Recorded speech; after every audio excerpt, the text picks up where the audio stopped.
La loi 80-20e. Pourquoi 80% de ta vie est du bruit? Chapitre 1. Le bruit fondamental. L'alarme sonna, un bip aigu et régulier qui fendit le silence comme un scalpel. Avant même d'ouvrir les yeux, la main de Léo chercha son téléphone sur la table de nuit.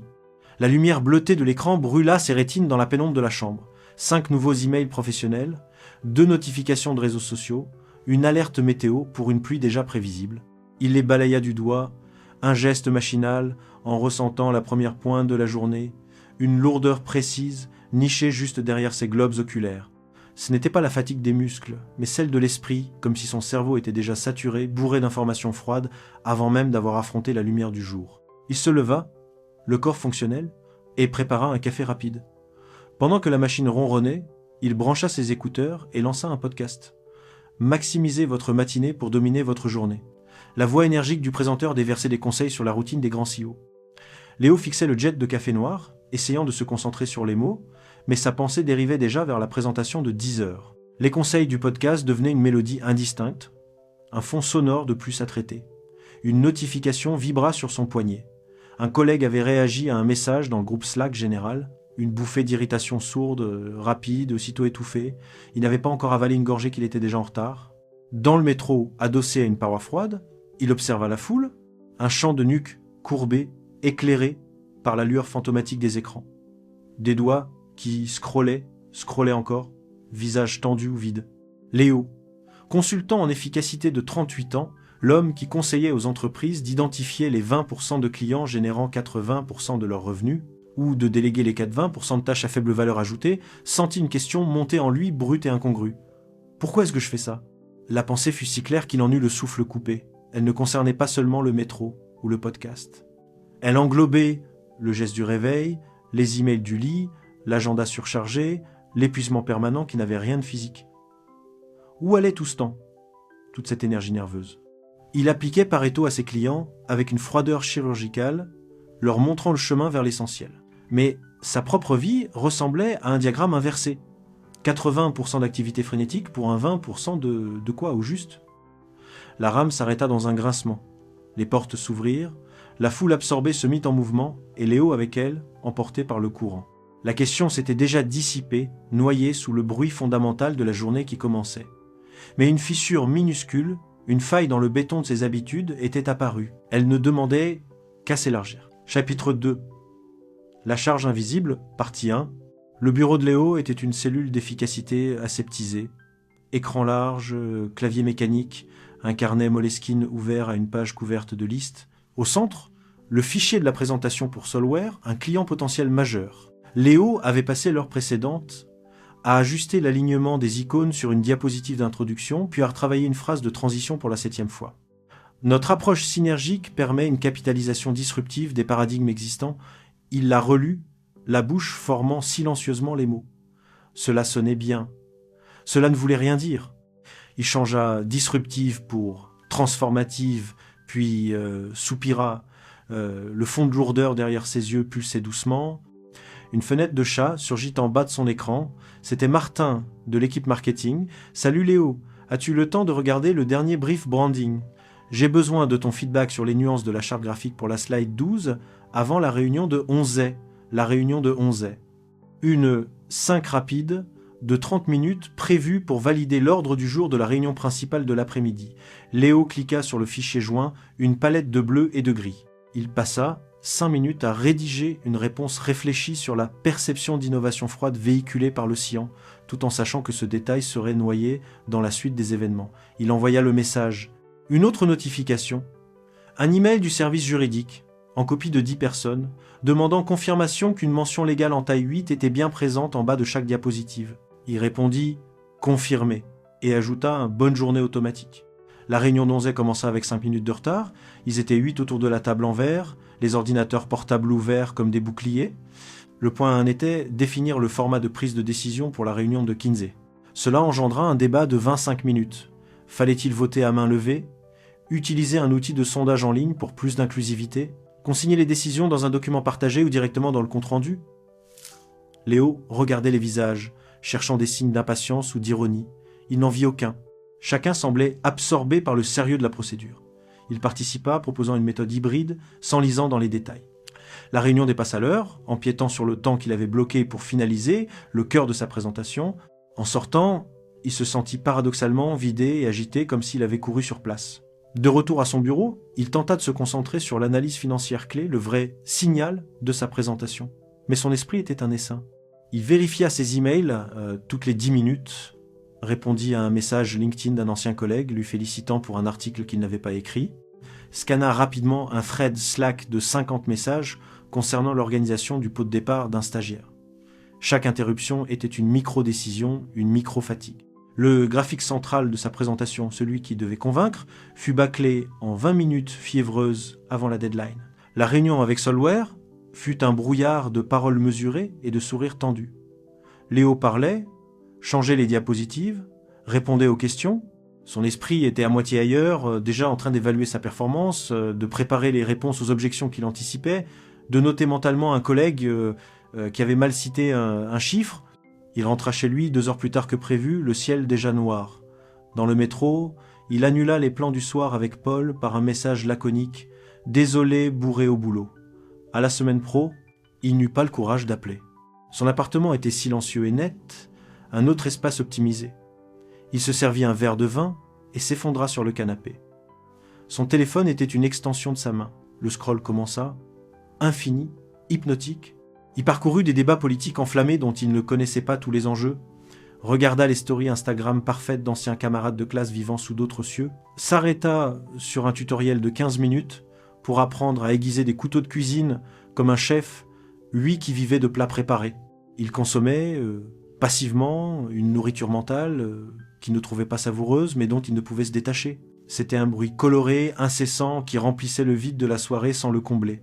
À minuit passé, il se coucha. Son corps était immobile, mais son cerveau vibrait encore, traversé d'images disparates, de fragments de conversation, de listes mentales pour le lendemain. Il se sentait surexcité, comme après une dose de caféine, et pourtant profondément vidé. Il avait été en mouvement constant pendant 6 heures.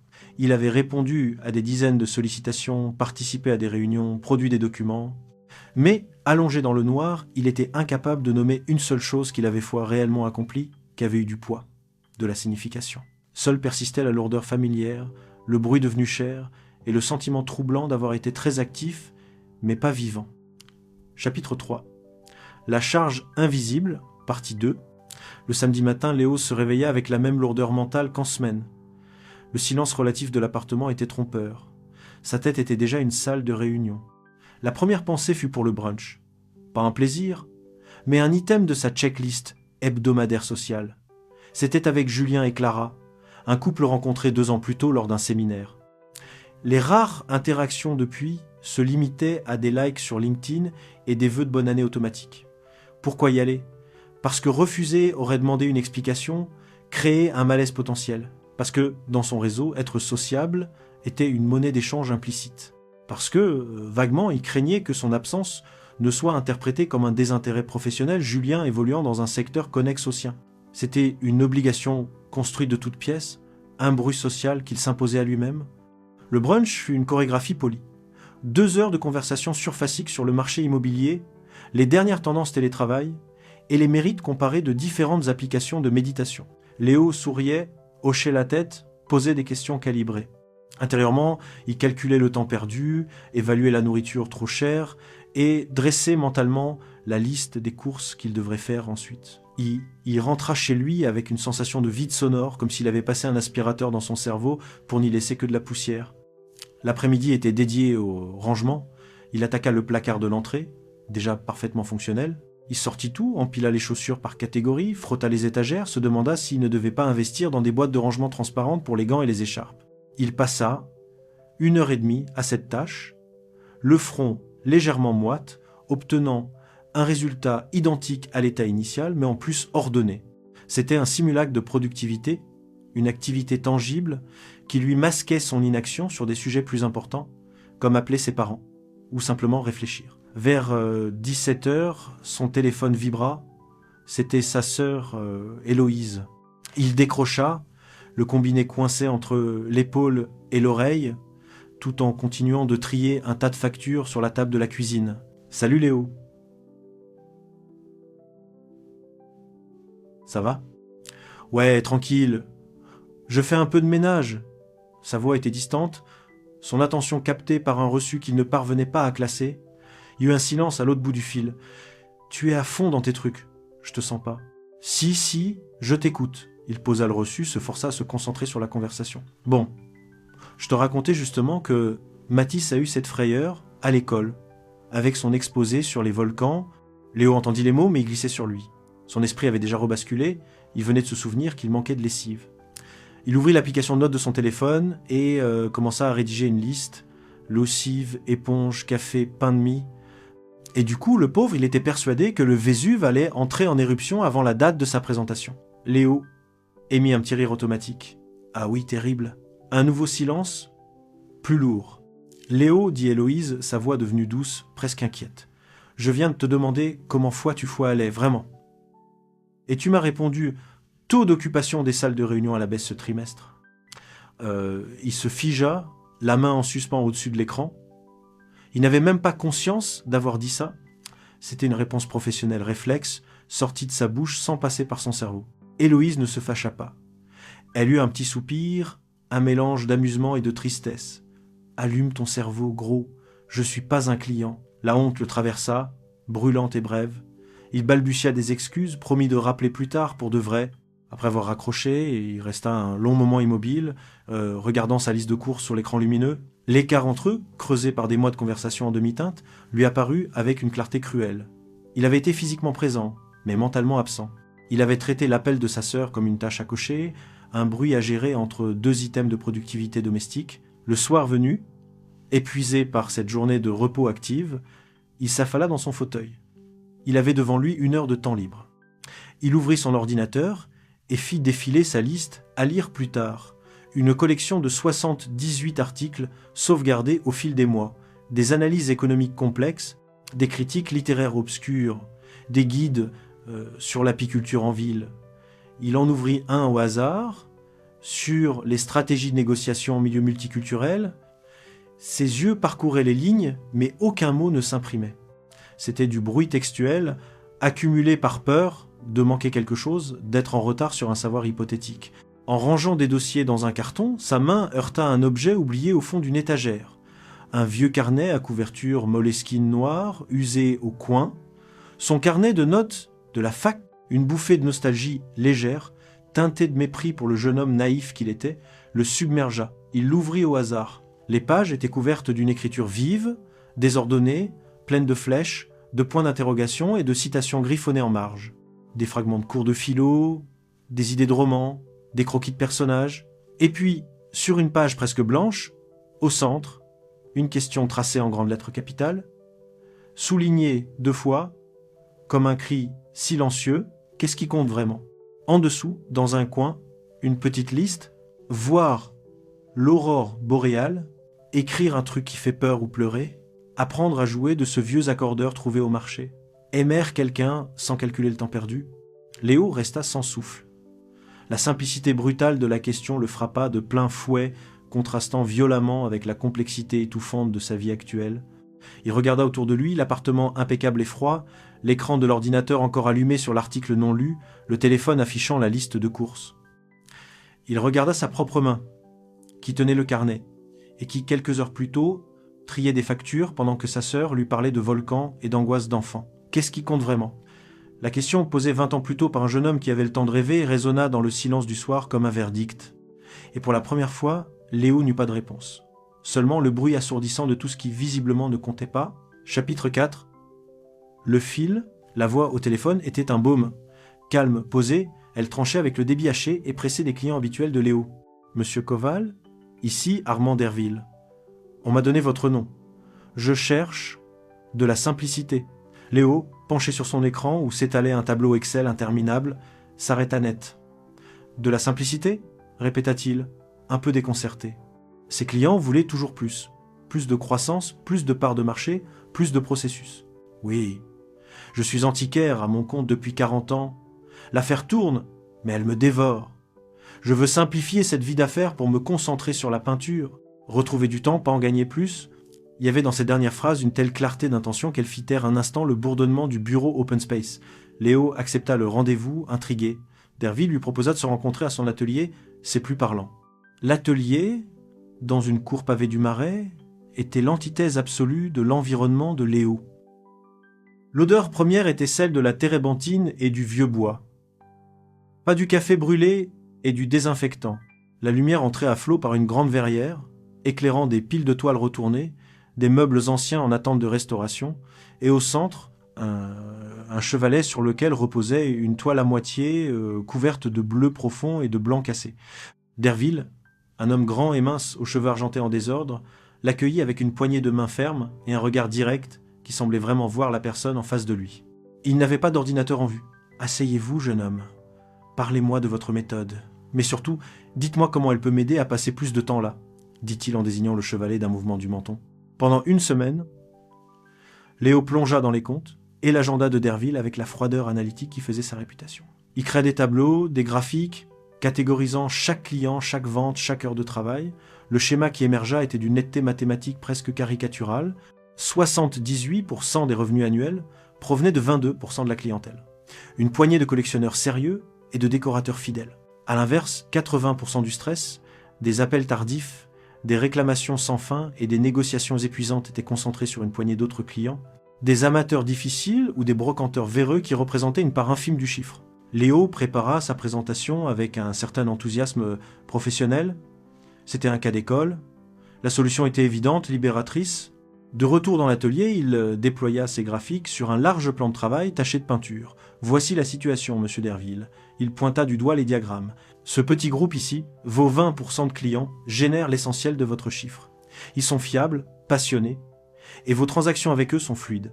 Le reste, ces 4-20%, consomment une énergie disproportionnée pour un retour minime. Ma recommandation est simple. Identifiez formellement ce noyau précieux. Consacrez-leur votre meilleur temps et votre expertise. Pour les autres, élevez vos tarifs de manière significative, déléguez les premières estimations à un assistant ou déclinez simplement les sollicitations qui ne correspondent pas à votre cœur de métier. Lâchez ces 4-20% de clients à faible valeur et à haut stress. Ils financent votre activité, mais ils volent votre peinture. » Derville écoutait, les doigts joints sous son menton, son regard passant des graphiques au visage de Léo. Il ne posa aucune question sur les pourcentages, ne chipota pas sur les prévisions. Il hocha lentement la tête, un sourire tranquille aux lèvres. « C'est d'une logique implacable, » murmura-t-il. « Vous prenez le fouillis et vous y tracez un chemin clair. » Comme dégager les broussailles pour voir le sentier, il se leva, s'approcha de sa toile. « Vous appliquez souvent ce filtre à vous-même, jeune homme ?» La question, posée avec douceur, frappa Léo de plein fouet. Elle résonna dans le silence de l'atelier, faisant écho à une autre question griffonnée dans un vieux carnet. Qu'est-ce qui compte vraiment ? Il ouvrit la bouche pour répondre par l'affirmative, pour parler de productivité personnelle, de gestion du temps. Mais les mots moururent sur ses lèvres. Son regard, par réflexe, se porta sur l'écran de son propre ordinateur portable, entrouvert à côté de ses graphiques. S'y affichait, encore visible, son agenda de la semaine écoulée, un patchwork coloré et dense de réunions, d'appels, de tâches, la réunion de procédure de 2 heures, le brunch obligatoire, les heures de scroll vides, la conversation distraite avec sa sœur. Soudain, il vit plus des cases colorées. Il vit un diagramme. Il superposa mentalement le filtre de Pareto sur sa propre vie comme il venait de le faire pour l'activité de Derville. Une vague de froid lui parcourut l'échine. Quels étaient ces fois 20% d'activité, générant 80% de sa satisfaction, de son sens? Il chercha, désespérément. Le calme fugace du parc peut être. Le rare moment de concentration pure sur un problème complexe, avant les interruptions. Le vrai rire partagé, pas le sourire de convenance. Une poignée d'instants perdus dans une mer d'agitation. Et les 80%? Le bruit. Les réunions interminables et stériles. Les obligations sociales automatiques. Les chaînes d'emails sans fin. Les consommations numériques passives. Les tâches domestiques devenues des rituels d'évitement. Tout ce qui le vidait, l'agitait et remplissait son temps sans nourrir quoi que ce soit d'essentiel. La révélation ne fut pas intellectuelle. Elle fut physique. Un essoufflement, comme si l'air de l'atelier s'était subitement raréfié. Ses mains devinrent moites. Il fixait l'agenda sur son écran et les cases colorées semblaient vibrer, se transformer en un seul grand bloc étouffant. Il avait passé la semaine à tracer un chemin de clarté pour un autre, tout en s'enfonçant lui-même dans les broussailles. « commença-t-il la voix rauque, Il ne put terminer. M. Derville regardait, sans jugement. Il avait vu la tempête traverser le visage du jeune consultant. « Le fil est le même pour tous, dit-il simplement, comme pour lui-même.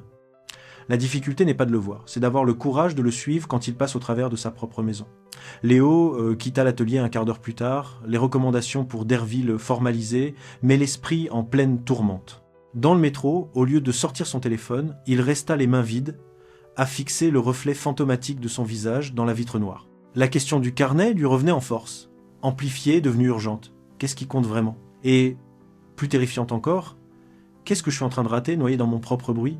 Pour la première fois, il avait appliqué son outil professionnel le plus puissant à sa propre existence. Et le diagnostic était sans appel. Sa vie était à l'envers. Il dépensait 80% de son énergie vitale à entretenir le bruit. Le signal, ce qui comptait vraiment, n'était plus qu'un chuchotement à peine audible. Et ce chuchotement, il venait de réaliser, avec une stupeur glaciale, était en train de s'éteindre. Chapitre 5. L'expérience silencieuse. La révélation glaciale de l'atelier de Derville ne se dissipa pas. Elle s'installa en Léo comme une pierre au fond d'un étang, troublant la surface de ses habitudes. Il ne pouvait plus ignorer le diagramme mental superposé à sa vie. L'idée d'une expérience naquit non d'un élan héroïque, mais d'une nécessité clinique. Si 80% était du bruit, pouvait-on le réduire délibérément? Pendant une semaine, il ne chercherait pas à faire plus, mais à identifier et retrancher le superflu. Il deviendrait son propre client. Le lundi matin, il procéda avec une froideur méthodique. Sur son téléphone, il désactiva toutes les notifications non essentielles, les réseaux sociaux, les newsletters, les alertes d'applications. Seuls restèrent actifs les appels et les SMS. Il fixa une limite de 30 minutes par jour pour les réseaux, verrouillée par un code qu'il confia à un collègue. Puis il ouvrit son agenda. 2 engagements sociaux s'y profilaient en fin de semaine, un after-work avec des anciens de l'école, et un dîner chez un couple d'amis qu'il voyait par devoir plus que par plaisir. Il les avait toujours considérés comme automatiques, des péages sur l'autoroute de la vie sociale. Il prit une profonde inspiration et envoya 2 messages polis mais fermes, annulant sa participation. L'acte fut bref, la vague d'anxiété qui suivit fut longue et tenace. Les premiers jours furent un sevrage brutal. Son esprit, privé de sa nourriture habituelle de sollicitation, se retourna contre lui. La lourdeur derrière ses yeux se transforma en une agitation sourde. Sa main cherchait son téléphone machinalement plusieurs fois par heure pour trouver un écran noir et muet. Une sensation lancinante de manquer quelque chose d'important, le FOMO, comme on disait dans les articles qu'il ne lisait plus, le taraudait. Lors d'une réunion, il résista à l'envie de consulter ses messages en temps réel. L'ennui qui en résulta était presque physique, un poids dans la poitrine, une impatience dans les jambes. Il regardait ses collègues pianoter sous la table et se sentait étrangement exclu, comme s'il avait volontairement désactivé un sens. L'irritabilité montait par vagues, provoquée par des broutilles, un stylo qui ne fonctionnait plus, un bruit de ventilation trop fort. C'était le vide qui fuyait depuis des années et qui se présentait à lui non comme un calme prometteur, mais comme un désert angoissant. Mercredi après-midi, une fenêtre imprévue s'ouvrit dans son agenda. Une visioconférence annulée à la dernière minute. Habituellement, il aurait comblé ce trou en traitant des emails secondaires ou en scrollant l'actualité professionnelle. Aujourd'hui, l'agenda était vide et son esprit, étrangement aussi. Il resta un moment assis à son bureau à observer la lumière de fin d'après-midi jouer sur les bâtiments d'en face. Puis, poussé par une impulsion qui lui sembla presque irrationnelle, il prit sa veste et sortit. Il marcha sans but, laissant ses pas le guider. Il se retrouva au square voisin, un petit rectangle de verdure coincé entre des immeubles. Il s'assit sur un banc de bois, le soleil tiède sur le visage, et il cessa de faire. Au début, ce fut insupportable. Son cerveau lançait des propositions. Pense à la présentation de demain. Vérifie si tu as reçu une réponse pour le projet Solware. Tu devrais planifier tes repas de la semaine. Il résistait, les laissant passer comme des nuages. Les minutes s'écoulèrent. Et lentement, quelque chose changea. Il commença par sentir le banc. Non pas comme un objet, mais dans sa texture, le bois légèrement rugueux sous ses doigts, la chaleur accumulée par le soleil qui traversait son pantalon. Il leva les yeux vers les arbres, il ne les avait jamais vraiment fois regardés. Il vit la complexité infinie d'une branche de marronnier, la façon dont les feuilles d'un vert profond et lustré s'agrippaient à leurs tiges, chacune orientée différemment pour capter la lumière. Il remarqua les détails, une feuille rongée par une chenille, le dessin précis de ses nervures, une goutte de sève brillant comme un bijou à une intersection. Un mouvement attira son regard. Un moineau prenant un bain de poussière dans un coin de terre nue ses petites plumes gonflées, un geste d'une joie pure et animale, puis vint le son, ou plutôt la distinction des sons. Auparavant, le parc était un bloc sonore uniforme, un bruit de fond urbain. Maintenant, il se décomposait. Le murmure lointain de la circulation devenait une basse continue. Au-dessus, il distingua le pépiment aigu d'une mésange, distinct du roucoulement d'un pigeon, le grincement rythmique d'une balançoire quelque part derrière lui, le froissement sec d'une feuille morte poussée par le vent. Chaque son avait sa place, sa texture. Il n'y avait plus à les analyser, à y réagir, juste à les laisser être. L'angoisse des premiers jours, la tension dans ses épaules, se dissipèrent. Elles ne furent pas remplacées par une euphorie, mais par une sensation de présence simple, étrangère et profonde. Il ne pensait à rien d'utile, il ne produisait rien, il n'optimisait pas ce moment, il l'habitait. Pour la première fois depuis des années, il n'était pas en retard sur lui-même, ni en avance sur la prochaine chose. Il était exactement là, sur ce banc, dans cette lumière, avec ses sons. Quand il se leva 1 heure plus tard, le soleil avait bougé.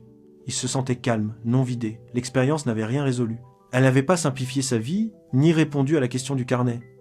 Mais elle lui avait offert quelque chose de plus fondamental, la preuve sensorielle qu'un autre mode d'existence était possible. Il avait perçu, clairement et distinctement, un premier signal au milieu du brouillard. Ce signal n'était pas une réalisation, ni une tâche cochée.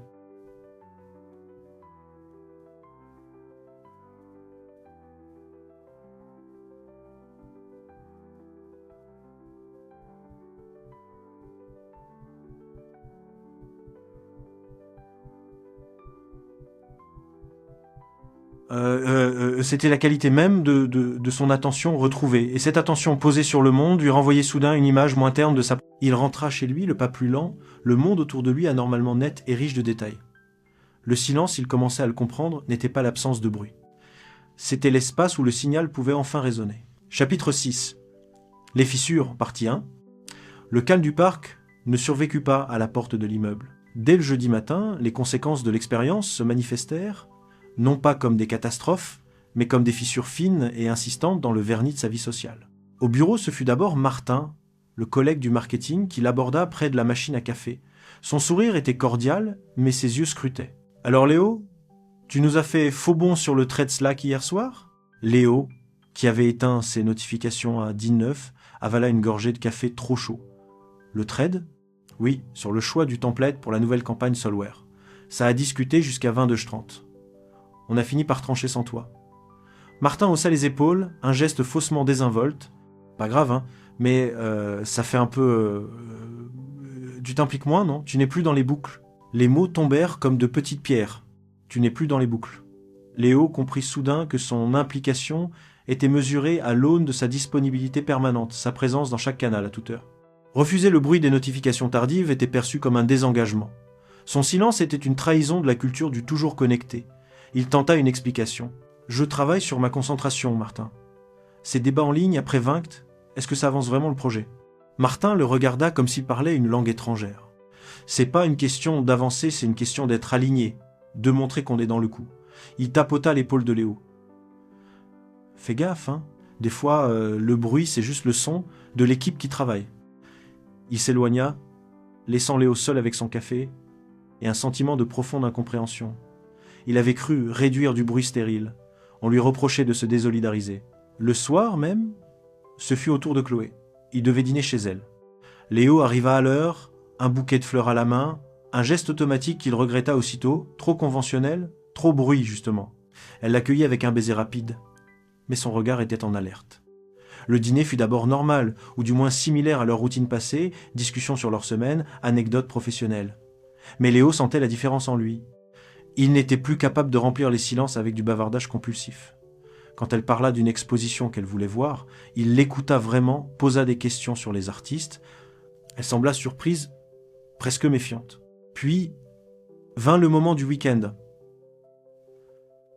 Alors, samedi, j'ai réservé pour ce nouveau restaurant brunch dont tout le monde parle, suivi de la rétrospective photo au musée moderne. Et dimanche, on pourrait faire ce tour à vélo le long du canal, comme on en parlait, et terminer chez mes parents pour le goûter. Ça te va? Autrefois, Léo aurait acquiescé immédiatement, aurait peut-être même ajouté une activité.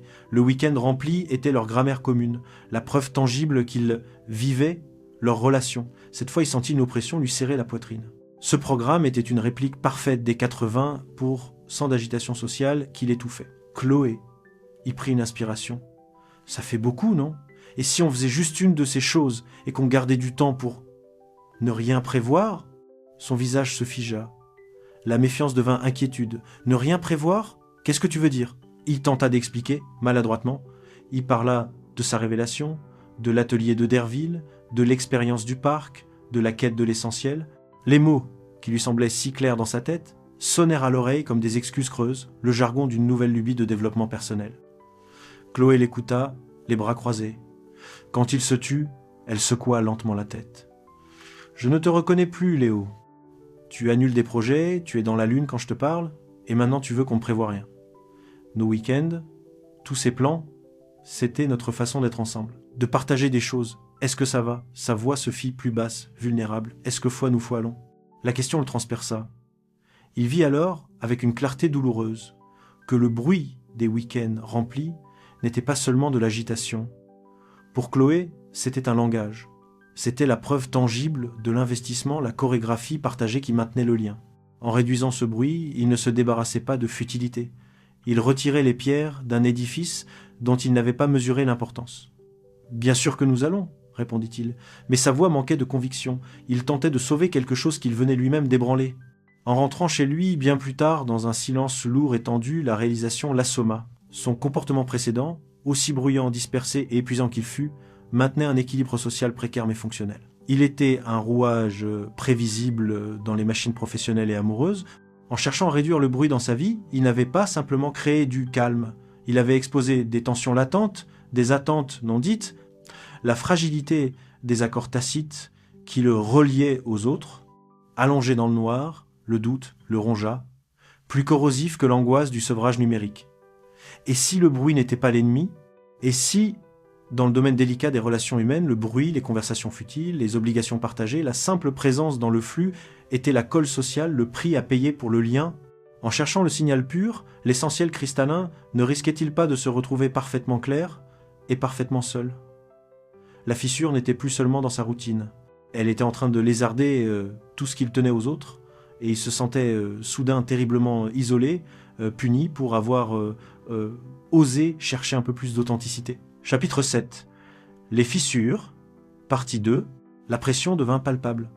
Elle n'était plus une simple sensation interne, mais un regard posé sur lui, un silence chargé dans les couloirs du bureau.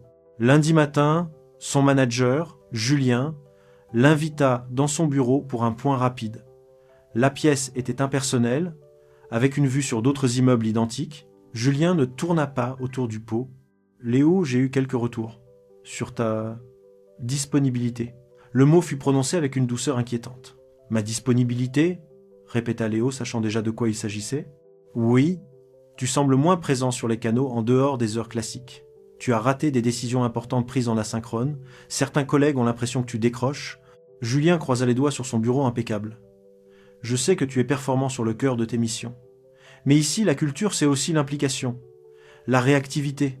Le bruit, comme tu dis parfois, c'est aussi le son de la machine qui tourne. Fais-y attention. » C'était un avertissement poli, mais sans équivoque. Son expérience de silence était perçue comme un défaut de l'engrenage. Léo sortit du bureau avec un goût amer. Il avait l'impression d'être puni pour avoir cessé de courir sur un tapis roulant qui n'allait nulle part. C'est dans ce contexte qu'il organisa le mercredi la réunion cruciale pour le projet Orion. Habituellement, ces sessions duraient 2 heures, avec un agenda de 15 points, des présentations PowerPoint surchargées et des débats qui s'enlisaient dans les détails. Léo prépara la réunion différemment. Il passa des heures non pas à embellir des diapositives, mais à creuser le sujet, identifiant le noyau du problème, 3 points critiques qui bloquaient tout le reste.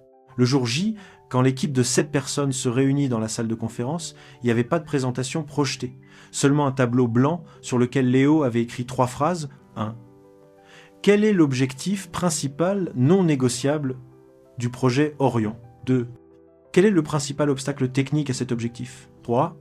Quelle est la décision la plus simple pour lever cet obstacle? Un silence de stupéfaction accueillit ce dépouillement. Les regards se croisèrent, incrédules. Martin, assis en face de Léo, tripotait nerveusement son stylo. Une consultante junior consulta son écran, comme pour vérifier qu'elle n'avait pas raté l'invitation à un pré-meeting. « C'est tout l'agenda ?» demanda quelqu'un. C'est tout, confirma Léo calme. Parlons de ces 3 points. Rien d'autre. Les premières minutes furent laborieuses, comme si l'équipe devait désapprendre ses réflexes. Les participants tentaient de ramener la discussion sur des terrains familiers, des considérations budgétaires marginales, des problèmes de ressources hypothétiques. Léo les ramenait systématiquement aux 3 questions.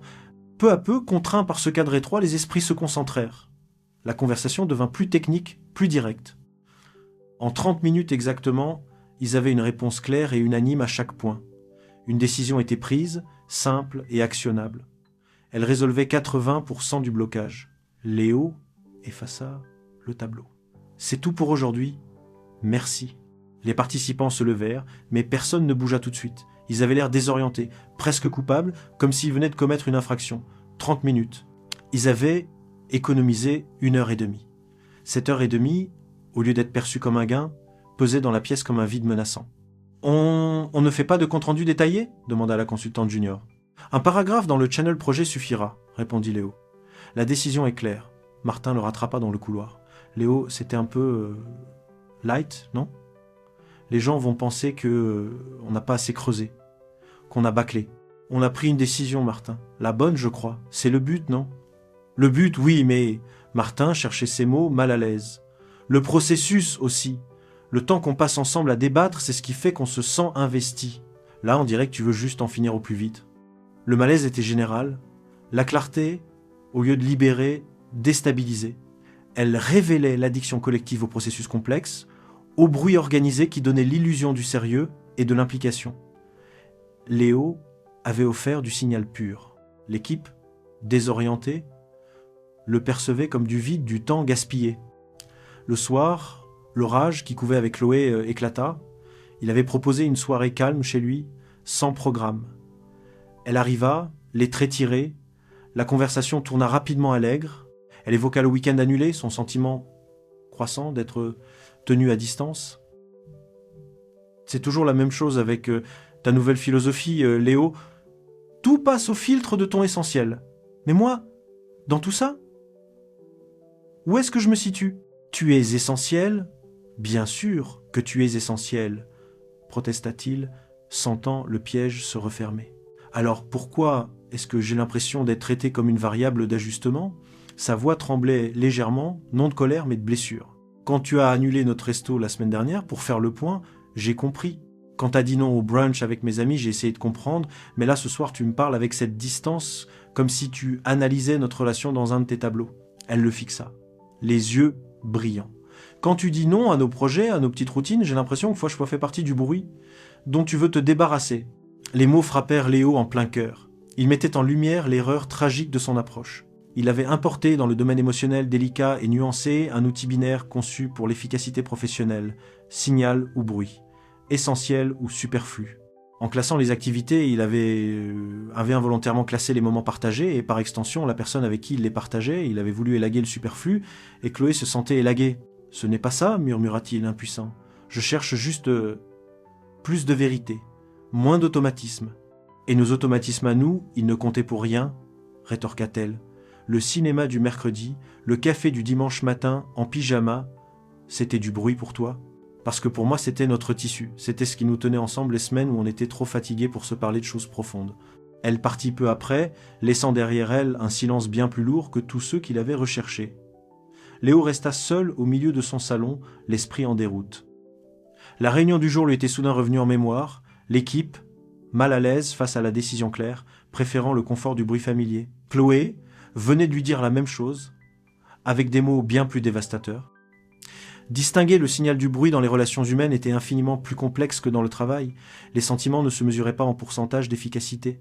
Le bruit, partagé, les rituels, les futilités, le simple fait d'occuper le même espace-temps était souvent le véhicule du lien, le terreau dans lequel poussait l'essentiel. Assis dans le noir, il comprenait douloureusement que son expérience avait atteint une limite critique. Il avait gagné en clarté intérieure, mais au prix d'un isolement croissant. Le doute du chapitre précédent se transformait en une crise aiguë. A-t-il sacrifié ses relations, l'affection de Chloé, l'estime de ses collègues, sur l'autel d'une quête égoïste de calme? Son filtre 80-20e, si libérateur sur le papier, se révélait être un couteau brutal lorsqu'on l'appliquait au vivant. Et dans le silence de l'appartement, une question terrible résonna. En cherchant à entendre le chuchotement du signal, n'avait-il pas simplement coupé tous les ponts qui le reliaient au monde? Chapitre 8. Le cœur du signal. L'appartement, après le départ de Chloé, était un espace de naufrage. Le silence n'y était plus une qualité recherchée, mais une preuve d'échec. Il pesait, dense et accusateur. Léo avait marché de long en large, les pensées tournant en boucle sur les derniers mots de Chloé, sur le malaise de la réunion, sur l'avertissement de son manager. Son expérience de clarté ressemblait de plus en plus à un acte d'auto-mutilation sociale. Il avait voulu isoler le signal, et il se retrouvait seul, coupé de tous les réseaux qui le maintenaient à flot. C'est dans cet état de désarroi profond qu'il se souvint de l'atelier, de la lumière, de l'odeur de térébenthine, du calme actif de M. Derville. Ce n'était pas un refuge, mais peut être un point de repère. Sans réfléchir davantage, il envoya un message bref « Pourrait-on se voir? J'ai besoin de comprendre quelque chose. » La réponse fut presque immédiate. « L'atelier est ouvert. Venez quand vous voulez. » Le contraste fut violent. En poussant la lourde porte de la cour pavée, Léo quitta le monde du béton et de l'urgence pour entrer dans une autre dimension. L'odeur le frappa en premier, un mélange puissant et vivant d'huile de lin, de térébenthine et de poussière de bois ancien, bien plus présente que lors de sa première visite. L'air semblait plus épais, chargé de particules de lumière dansante. La grande verrière inondait l'espace d'une clarté dorée, éclairant un désordre parfaitement organisé. Des toiles retournées s'adossaient aux murs, des meubles en attente de restauration portaient les stigmates du temps, des pots de pinceau trempaient dans des bocaux d'eau trouble. Au centre, comme un autel, le chevalet. Et devant, immobile M. Derville. L'homme ne tourna pas la tête à son entrée. Il était entièrement absorbé par la toile, un pinceau fin à la main, le corps légèrement penché en avant, dans une concentration absolue. Il ne peignait pas avec frénésie, mais avec une lenteur délibérée, comme s'il conversait avec la surface.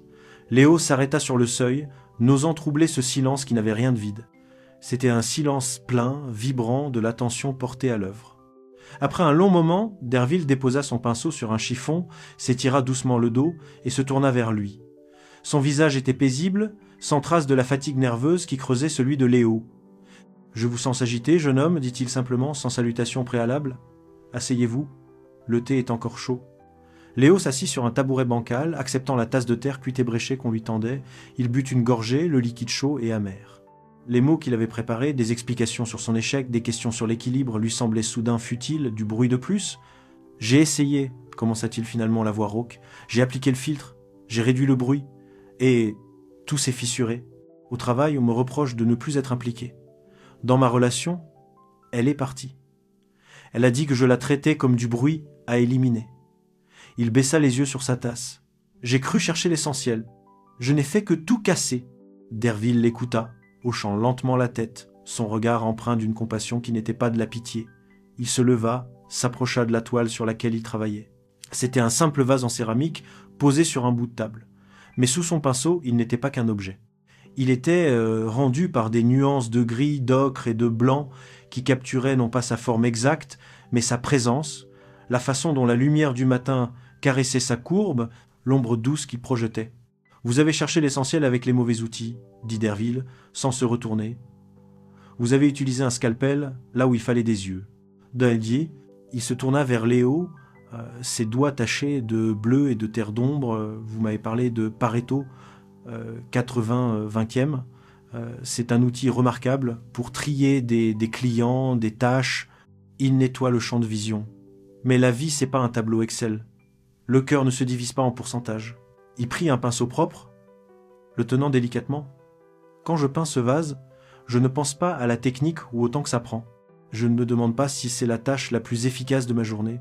J'essaye 2 fois voir fois sa courbe, 2 fois sentir fois sa fragilité et sa permanence, de comprendre la lumière qui le touche. Il posa le pinceau. Le reste, le bruit de la rue, la liste des courses, l'heure qu'il est, devient du bruit pour mes yeux. Il s'estompe. Il s'approcha de Léo, son regard intense. Vous connaissez la phrase du foie Petit Prince ? On ne voit bien qu'avec le cœur. L'essentiel est invisible pour les yeux. Il fit une pause, laissant les mots résonner dans l'atelier bruissant de silence. Je la paraphrase un peu, on n'entend bien aussi qu'avec le cœur. Le reste est du bruit pour les oreilles. Les mots tombèrent dans l'esprit de Léo, non comme une révélation éclatante, mais comme une clef qui tournait enfin dans la bonne serrure. Un déclic profond, presque physique. Il revit la scène du parc. C'était pas l'absence d'activité qui avait créé le calme, mais la qualité de son attention. Il revit le visage blessé de Chloé. Il n'avait pas écouté ses craintes avec son cœur, mais analysé ses plaintes avec son filtre. Il repensa à la réunion. Il avait offert de la clarté logique, mais n'avait pas perçu le besoin de sécurité du groupe, incarné par le bruit familier du processus. « Le signal, murmura Léo, les yeux écarquillés, ce n'est pas la tâche la plus efficace. »« Non, confirma Derville avec un sourire. C'est ce qui fait vibrer la corde sensible en vous, ce qui résonne avec vos valeurs profondes, même si c'est inefficace. Une connexion authentique, une curiosité vraie, désintéressée, le calme qui permet à une idée de germer, la joie simple d'être présent à quelque chose ou à quelqu'un, il désigna la toile du vase. Pour moi, en ce moment, le signal, c'est cette courbe. Pour vous, ce sera autre chose. Mais vous ne le trouverez pas avec un tableur. Vous le reconnaîtrez avec le cœur. C'est une qualité d'attention, pas une liste d'optimisation. La compréhension inonda Léo, chassant la confusion et le sentiment d'échec. Il avait tout abordé en technicien de l'efficacité. Il avait voulu gérer sa vie comme un projet, en isolant et éliminant les sources de friction. Mais le signal n'était pas une variable à maximiser. C'était une fréquence à capter, une manière d'être au monde. Le cœur, dont parlait Derville, n'était pas le sentimentalisme. C'était le centre de la perception, la faculté de discerner, au-delà de l'utilité immédiate, ce qui avait du poids, de la saveur, de la vérité. Écouter avec le cœur, c'était entendre la peur derrière les reproches de Chloé, le besoin d'appartenance derrière le malaise de ses collègues. Voir avec le cœur, c'était percevoir la beauté d'une feuille d'arbre ou la vulnérabilité dans un regard sans agenda. Son expérience n'avait pas été vaine. Elle lui avait appris à identifier le bruit, mais elle s'était arrêtée à mi-chemin. Elle avait créé du vide, mais n'avait pas su quoi y laisser entrer. La leçon d'Herville était la suite indispensable. Le vide n'est utile que si on l'emplit d'une attention choisie, dirigée par le cœur. Non pas pour être plus productif, mais pour être plus vivant. Il quitta l'atelier bien plus tard, l'esprit en paix, mais en alerte. La nuit était tombée. En marchant dans les rues du Marais, il ne chercha pas son téléphone.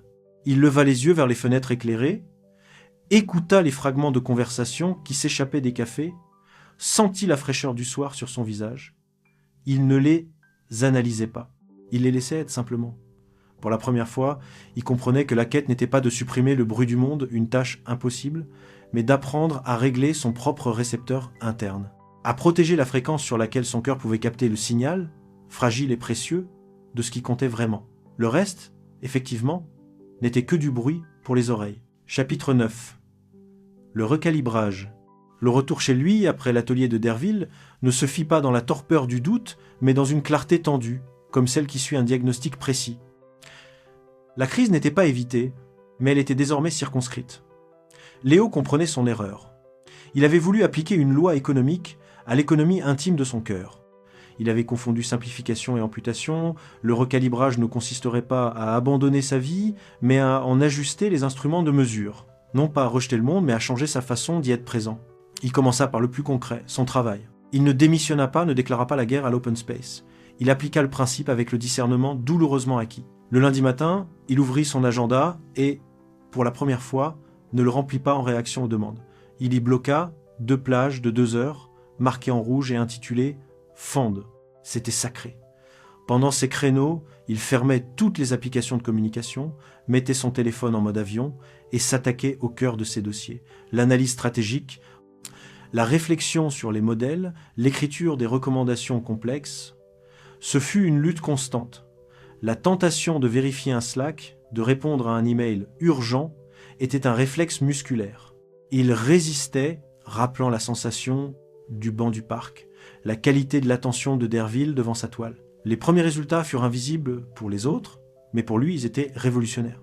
En 4 heures de concentration protégée, il avançait plus que dans 2 journées de réunions et d'interruptions. Pour le reste, il délégua ou limita. Il identifia les sollicitations à faible valeur, les demandes de feedback esthétique sur des présentations, les réunions de 5 redondantes, les chaînes d'emails interminables. Il disait pas systématiquement non, il avait appris la leçon sociale, mais il y répondait avec une brièveté polie ou proposait une solution asynchrone. Voici mes notes en 3 bullets points. Je te laisse trancher sur ce visuel. Ta compétence est bien meilleure. Pourquoi ne pas regrouper ces 2 points dans l'agenda de la réunion principale? Il s'efforçait de ne pas paraître fuyant, mais efficace. Certains collègues grognèrent, habitués à son ancienne disponibilité. D'autres, surpris, commencèrent à l'imiter. Le bruit professionnel ne disparut pas, mais il perdit son statut de maître incontesté de son temps.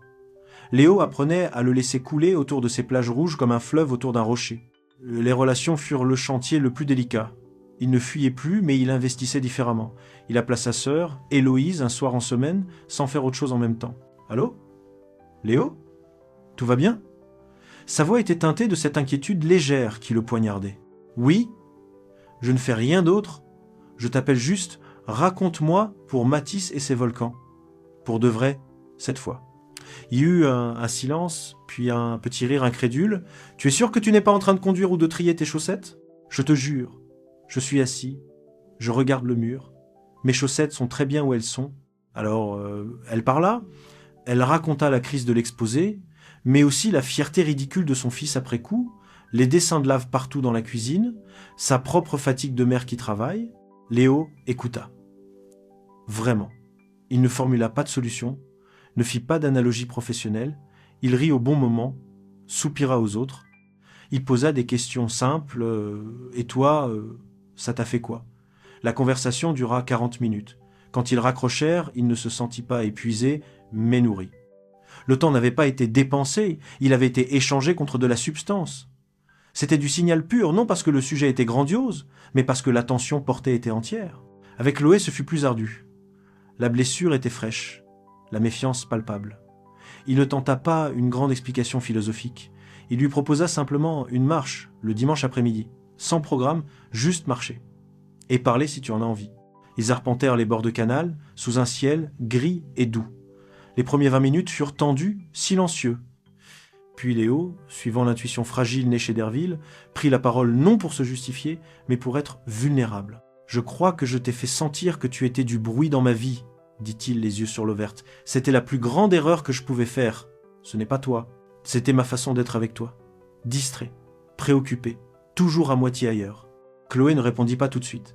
Elle marchait à côté de lui, les mains enfoncées dans les poches de son manteau. « Tes week-ends remplis, nos rituels, ce n'était pas du bruit, » continua-t-il, cherchant ses mots. « C'était notre langue.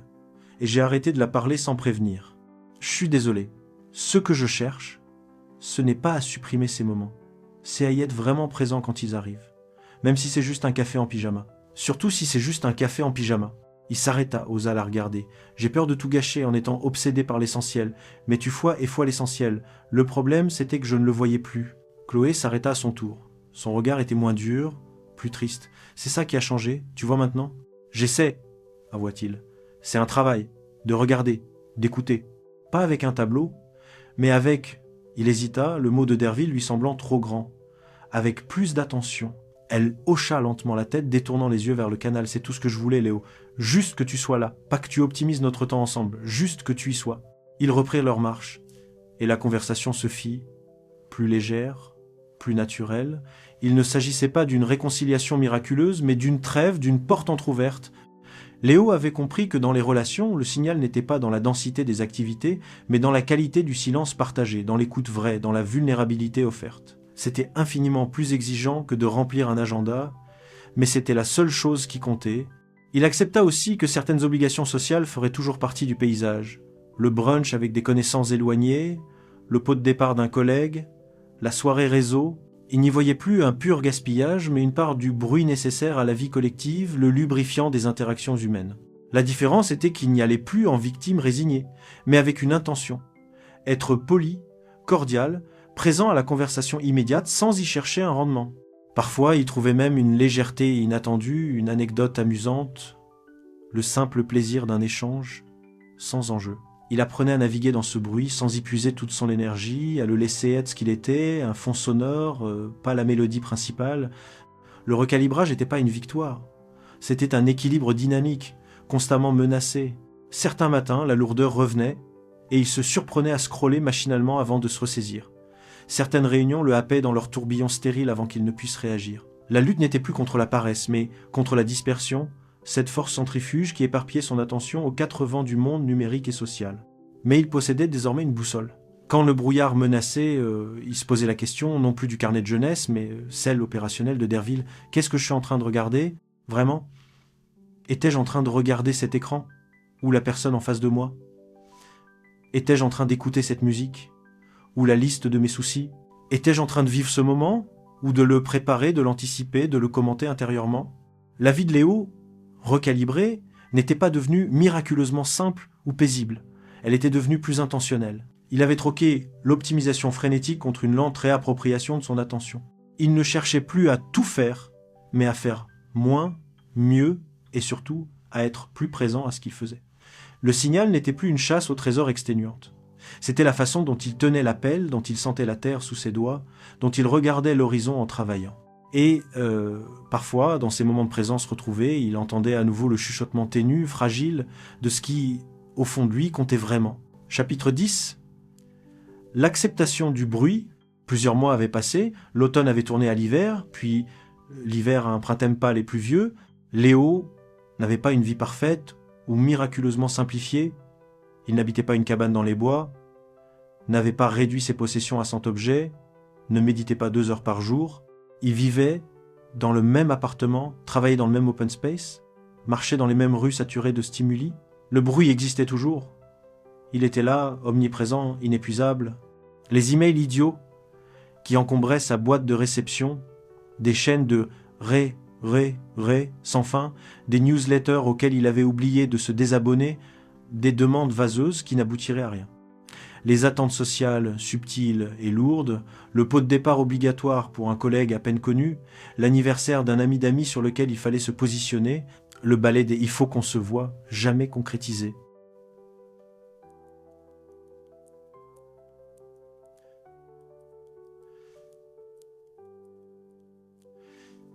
Les distractions numériques toujours à portée de main, conçues pour capter l'attention par des pics de dopamine rapides, les notifications push pour un article que vous ne pouvez pas manquer, les vidéos recommandées par un algorithme infatigable, le scroll infini dans des vies curatées qui n'étaient pas la sienne. La différence n'était pas dans l'environnement, elle était dans sa perception, un recalibrage interne devenu plus solide, plus familier. Il ne se sentait plus obligé de tout traiter avec la même urgence compulsive. Un email arrivait avec le drapeau rouge d'un client secondaire, réclamant une réponse immédiate sur un détail mineur. Autrefois, Léo aurait interrompu ce qu'il faisait, son cœur s'emballant légèrement, pour y répondre dans les 5 minutes. Maintenant, il voyait le drapeau, il le reconnaissait pour ce qu'il était, une tentative de capter son attention, pas une véritable urgence. Il laissait l'email dans sa boîte et revenait à l'analyse financière sur laquelle il se concentrait. L'angoisse de manquer quelque chose, le FOMO qui le tenaillait, s'était atténuée en une conscience tranquille. La plupart des choses pouvaient attendre. La plupart des choses, tout simplement, n'en valaient pas la peine. Il avait appris à laisser une partie du bruit couler autour de lui sans y puiser son énergie. Dans une réunion de coordination interminable et peu productive, il écoutait d'une oreille, notant l'essentiel, mais il ne s'épuisait plus à lutter intérieurement contre chaque minute perdue. Il observait plutôt la dynamique du groupe, le langage corporel, les non-dits. Parfois, il y captait un micro-signal. Une idée intéressante noyée dans le verbiage. Une tension sous-jacente révélatrice. Le plus souvent, non. Mais il ne ressortait plus de ces séances épuisé et aigri. Il les traversait, comme on traverse une averse, sans se mettre en colère contre la pluie. Un soir de semaine, il marchait en ville pour rentrer chez lui. Autour de lui, la même agitation frénétique, les phares des voitures traçant des stries dans la nuit humide, les piétons pressés, le regard vissé à l'écran lumineux de leur téléphone, les enseignes clignotantes, criant des promesses de consommation, les fragments de conversation et de musique s'échappant des portes entr'ouvertes, le bruit fondamental, sensoriel et social. Léo marchait au milieu de ce courant. Il le percevait dans toute son intensité. Mais il n'était plus emporté par son flux. Il ne se sentait pas obligé d'y répondre, de s'y adapter, de le combattre ou de le fuir. C'était le décor sonore et visuel de sa vie, ni bon ni mauvais en soi. Simplement là. Il pouvait choisir, moment après moment, où poser son attention. Parfois, elle était happée malgré lui par une publicité criarde ou une notification.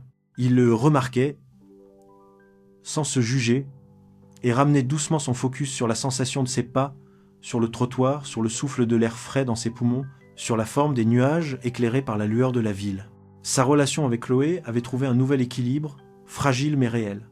Ils avaient réappris à être ensemble, en mélangeant intention et spontanéité. Certains week-ends étaient pleins par choix et par envie partagée. D'autres étaient vides, dédiés à la lecture sur le canapé, à des promenades sans destination, à des silences qui n'étaient plus gênants mais confortables, le bruit de leurs rituels. Le cinéma du mercredi, le marché du samedi matin n'avait pas disparu. Mais il était habité différemment. Léo s'y engageait pleinement quand il le pouvait et quand son esprit dérivait, il le disait simplement « Désolé, je suis parti loin ». Répète. Chloé, de son côté, avait aussi appris à distinguer ses propres automatismes. Ils ne cherchaient plus à optimiser leur temps ensemble. Ils cherchaient à le ressentir. Le travail, lui non plus, n'était pas devenu un jardin d'Éden. Mais la pression avait changé de nature. Léo était reconnu pour sa capacité à dégager l'essentiel des dossiers complexes, une compétence qui avait mûri. On lui confiait moins de missions frénétiques et plus de projets de fond. Il avait appris à dire non avec tact et à dire oui avec enthousiasme quand la tâche résonnait avec ses compétences et ses intérêts. Le bruit organisationnel persistait, mais il avait construit des digues, ses plages de travail protégées, sa délégation systématique des tâches à faible valeur, qu'il contenait. La fin de cette journée particulière le trouva chez lui, alors que le soleil commençait sa descente, teintant le ciel d'oranger et de lavande entre les immeubles. Il avait fini de travailler à une heure raisonnable. Il n'avait pas de plan. Il fit chauffer de l'eau et prépara un thé, un simple thé vert, dans une grande tasse en céramique. Il sortit sur le petit balcon, une excroissance de béton, juste assez grande pour 2 chaises. Il s'assit. Le bruit de la ville montait vers lui. Un grondement continu ponctué de sirènes lointaines, de rires, de moteurs. Il ne chercha pas à l'étouffer. Il le laissa être comme le souffle d'un animal immense endormi. Il porta la tasse à ses lèvres, sentit la chaleur, l'amertume végétale. Ses yeux se posèrent sur la bande de ciel colorée entre les toits. Il ne pensait à rien d'utile, pas à demain, pas aux emails non lus, pas à un objectif à atteindre ou un problème à résoudre. Il observait simplement la lente métamorphose des couleurs. Un nuage effiloché passait, teinté de rose. Une lumière s'allumait à une fenêtre en face, dessinant un rectangle jaune dans le bleu foncissant. Il était simplement là, présent à la tiédeur de la tasse entre ses mains, à la fraîcheur du soir sur son visage, au spectacle gratuit et éphémère du coucher du soleil. Aucune pensée profonde ne traversait son esprit, aucune révélation ultime, seulement une sensation de paix active, un apaisement qui n'était pas l'absence de conflit, mais l'acceptation du flux. La réalisation, s'il fallait l'appeler ainsi, n'était pas un exploit. Elle n'était pas spectaculaire. C'était un état naturel retrouvé, comme respirer après avoir longtemps retenu son souffle. La clarté qu'il avait cherchée avec tant d'efforts ne venait pas d'avoir supprimé le bruit. Elle venait d'avoir appris à prêter moins attention à ceux qui crient et plus à ceux qui chuchotent, à régler son oreille intérieure sur la fréquence du cœur, comme l'avait dit Derville. Le reste, les attentes, les obligations, le fracas du monde, pouvaient continuer son vacarme. Il n'avait plus besoin de le vaincre. Il lui suffisait, dans des moments comme celui-ci, de l'entendre sans en être le prisonnier, et d'écouter au-delà le silence profond dans lequel résonnait, claire et précieuse, la simple joie d'exister.